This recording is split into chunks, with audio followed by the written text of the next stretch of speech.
Our forefathers weren't the pilgrims. We didn't land on Plymouth Rock. The rock was landed on us.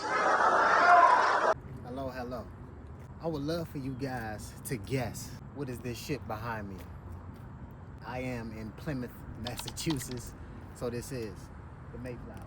And I just went on a 3-4 month discovery through my genealogy and found out I am a descendant of the Mayflower. This is a replica right here. But my 12th great grandfather is the captain of this, Christopher Jones. And I am connected to 4 of the main passengers on the Mayflower. Christopher Jones, John Alden, Priscilla Mullins, and Miles Standish. And Black Panther Party activist Angela Davis, her 10th great grandfather is William Brewster. He was also a passenger. So, and we connected in another way as well through like one of my aunts. So, any idea what you're looking at? That is a list of the passengers on the Mayflower. No, I can't believe this.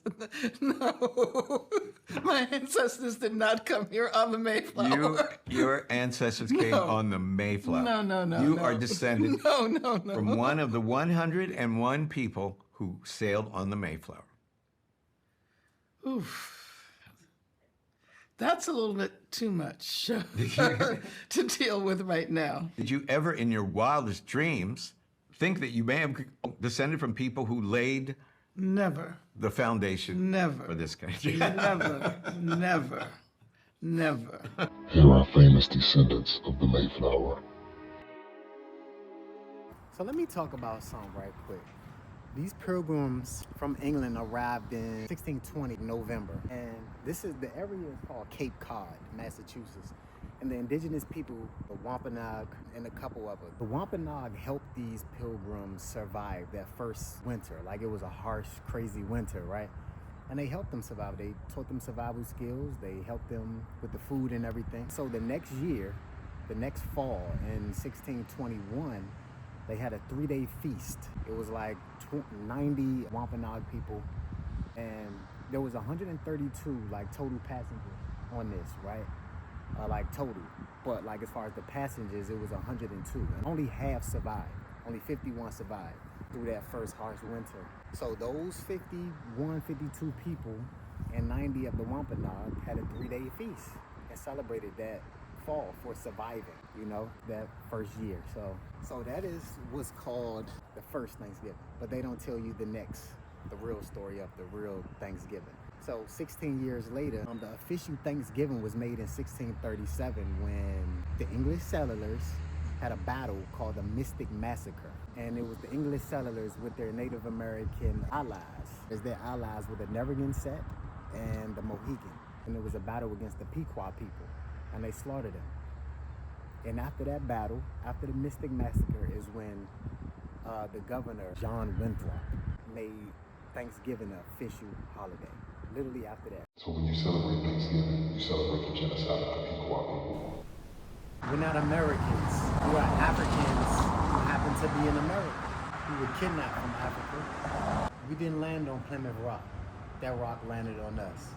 Malcolm X. We are African, and we happen to be in America. We're not American. We are people who formerly were Africans who were kidnapped and brought to America.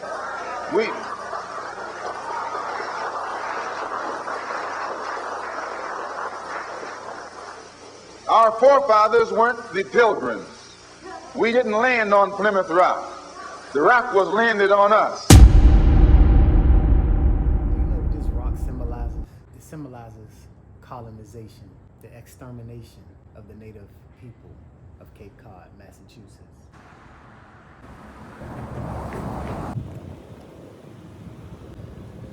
See, behind me is Massasoit. He was the leader of the Wampanoag who had their first Thanksgiving with the English settlers in 1621. You see behind me, John Alden gift shop. He's the most famous passenger on the Mayflower, and his son is John Alden, who got caught up in the Salem witch trials. The lack of black faces in certain towns always just baffles me. How you get those stares, those fake hellos. Like, shut up, I know you racist. I know you probably scared of me. Brewster. This is Angela Davis's 10th great grandfather. Now, as you see behind me, this is a statue that represents the Pilgrims, the founding fathers of this town. There's an episode of Angela Davis on Find Your Roots, right? And a lot of people are like confused to why she was confused that she had a white ancestor, which is her 10th great grandfather is William Brewster, passenger to Mayflower. And I understand why. Coming from her perspective as a Black Panther Party activist, fighting against colonists her entire journey, right, as an activist, it just didn't settle in with her. And obviously if you look at her, you see she's mixed, like first generational mixed too. So it's confusing from that point, but her mind's, so warped up in the aspect of I'm an activist and I fight against people like this. So she was kind of confused, but that's why. This is why white America is the greatest deceiver of all time, right? They have statues, they put words like peace. Peace, you're not about peace. All you do is destroy, all colonists do is destroy indigenous land. What's another one? Morality. White America has no moral compass. Come on now. Come on. Morality. What's another one? Evangelists. Definitely. That's why Africans and indigenous people are so brainwashed. These evangelists, Christian, Catholic Church, people forced it on us, killed us if we didn't convert to their religion. Justice. Self-explanatory. Come on. Don't take my Libra off. Law and justice. The same people who make the laws don't follow the laws, right? Come on. What's another one? Mercy. They have no mercy against anyone except for them. The youth, they kill men, women, babies, so they don't care about the youth. Not at all. What's another one? My favorite one, education, AKA indoctrination. Come on. Education is how they brainwash us. Wisdom, all these, okay, so in America, like poets, philosophers, they all idolize Greek and Italian philosophers. But where did these Greek and Italian philosophers study at? Africa, Egypt. Their wisdom is our wisdom. Come on, man. Tyranny. How the hell a tyrant is gonna put tyranny, like you're against tyranny, on a statue? Come on, dog. If you are a truth teller and expose lies, you are the tyrant. And liberty. Liberty, justice for all. Fuck out of here. And let me follow up on that Angela Davis, being surprised that she got a colonist, ancestor, grandfather.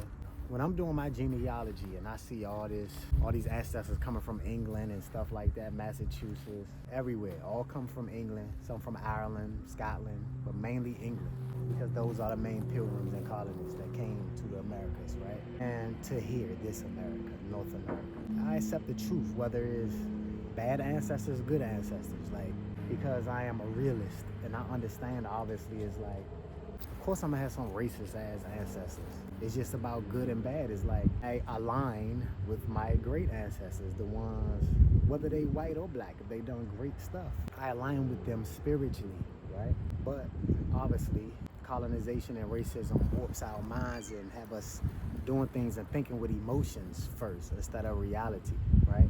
So I see it, I'm like, okay, I got these pilgrim colonist ancestors. I'm like, of course, what I thought.